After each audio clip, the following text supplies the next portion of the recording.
My name is Glenn.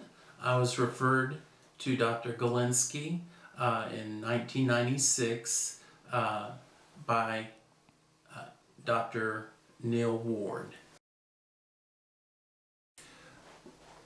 Okay, I came and consulted with Dr. Gielincki concerning my grinding issues, and it was determined that since my teeth were in good condition other than grinding, that the next step would probably be to see about crowns.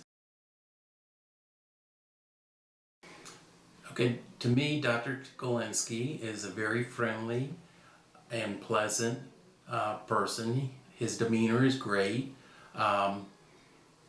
He has no problem if you have questions, and he will answer your questions and concerns fully.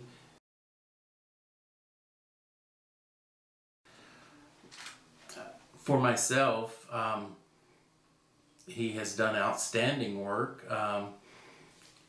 He seems to be very meticulous and exact, and over the years I've had many compliments